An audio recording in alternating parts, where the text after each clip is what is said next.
সন্ধ্যার একরাশ মিষ্টি শুভেচ্ছা জানিয়ে আজকের ভিডিও শুরু করছি।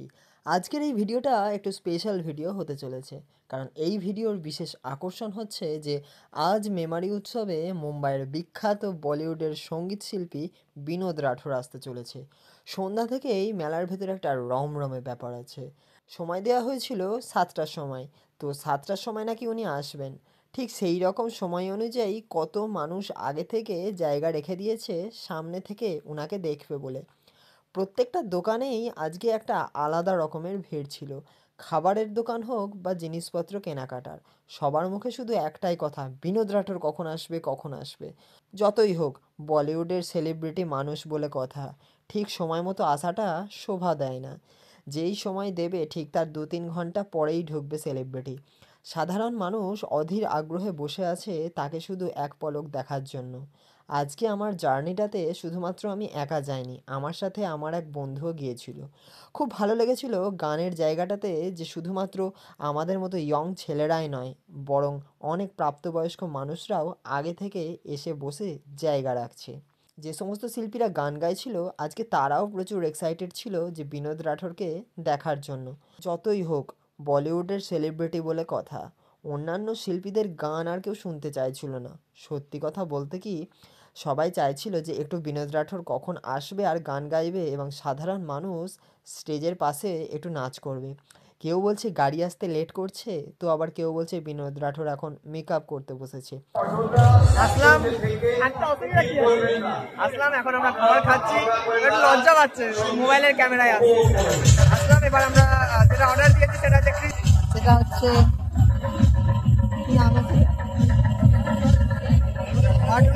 Hot wings. এইটা আমরা অর্ডার করেছি, দিয়ে দিচ্ছি।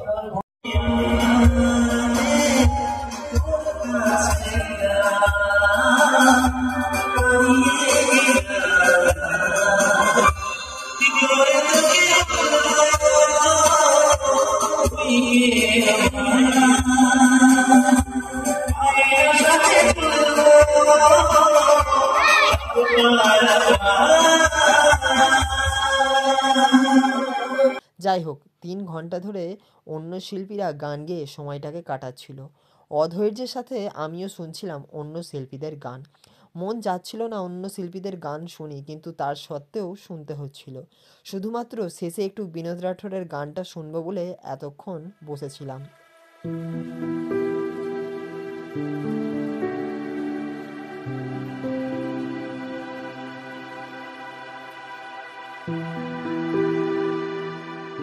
অনেকক্ষণ সময়ের অবসান ঘটিয়ে মাঠে তিনি উপস্থিত হলেন। চতুর্দিকে লোকে লোকারণ্য হয়ে গেল, অনেক ছেলেমেয়েরা সেলফি নিতে ব্যস্ত। আমিও কম যাইনি, আমিও গিয়েছি, চেষ্টা করেছি ওনার সাথে ছবি তোলার। সিকিউরিটি খুব একটা সেরকম না থাকায় অনেকেই ছবি তুলেছে।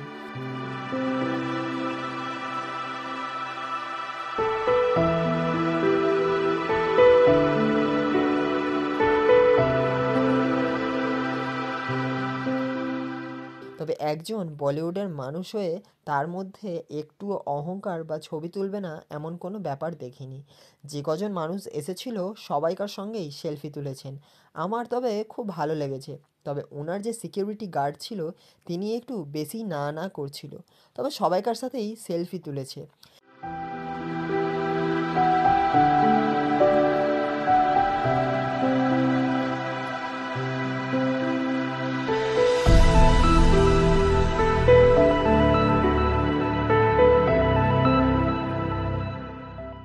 এসে যেটুকু দেখলাম, খাবার তো কিছুই খেলো না, শুধুমাত্র ব্ল্যাক কফি খেলো।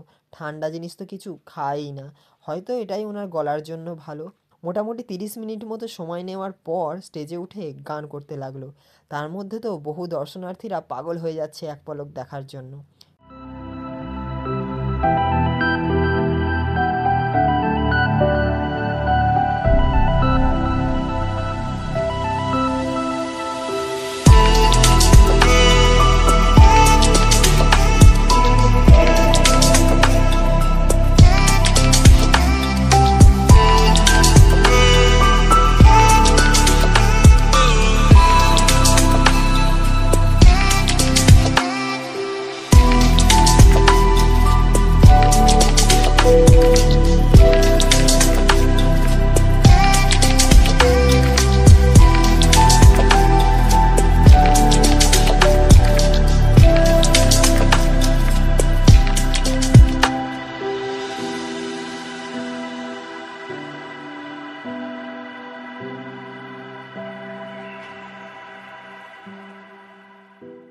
ঘড়িতে তখন 10টা 15।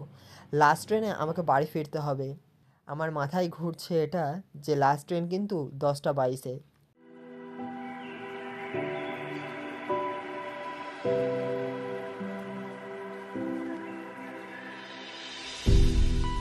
এইটা মাথায় রেখে তাড়াতাড়ি উনি স্টেজে উঠে গান ধরলেন, নায়ক নেহি খলনায়ক হু মে।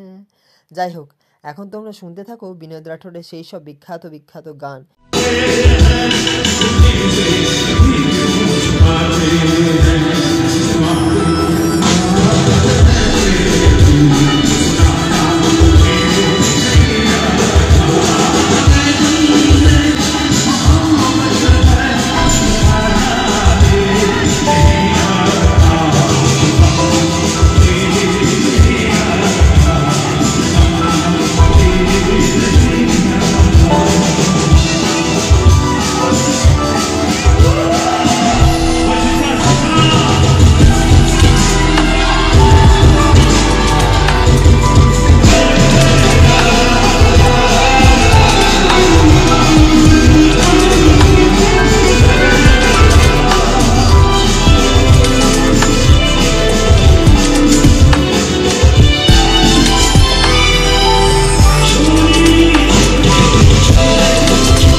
হাতে খুব বেশি সময় না থাকায় আমি সব গান শুনতে পারিনি, আর আমার পক্ষে যতটুকু সম্ভব হয়েছে আমি ততটুকুই তোমাদেরকে দেখাতে পেরেছি।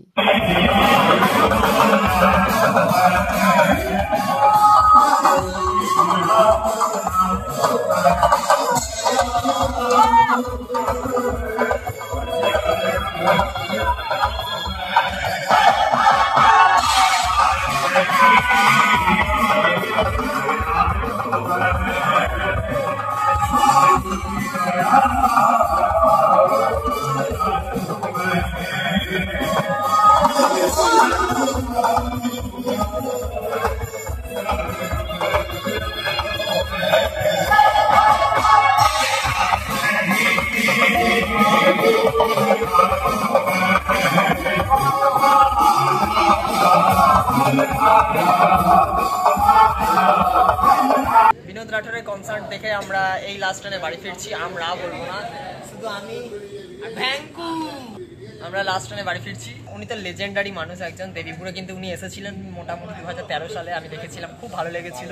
তবে উনি যে এতটা বয়স হয়ে গেছে ওনার, মানে এটা ঠিক মেনে নিতে পারছি না। কারণ ওনার যেই ইয়ং বয়সটা সেই টাইমটা দেখেছি, একটা আলাদাই চার্মিং, রোগা টিংটিংয়ে, গালগুলো একটু ঢোকা ঢোকা, মানে আলাদাই একটা তার মধ্যে চার্মিং ছিল। কিন্তু এখন একটু বয়স হয়ে গেছে, গালগুলোর যেই চামড়া, তারপর স্কিন টোন যেগুলো আছে সব কিন্তু একটু ঝুলে গেছে। একটা বয়স হলে বয়সের ছাপ চলে এসছে, এটা বোঝা যাচ্ছে। যাই হোক, এটা আমার খুব একটা ভালো এক্সপিরিয়েন্স ছিল যে মেমারির মতন জায়গায় এসছে। তারও আগে দেবীপুর আমার নিজের জায়গাতে এসেছে, খুব ভালো লাগলো দেখে।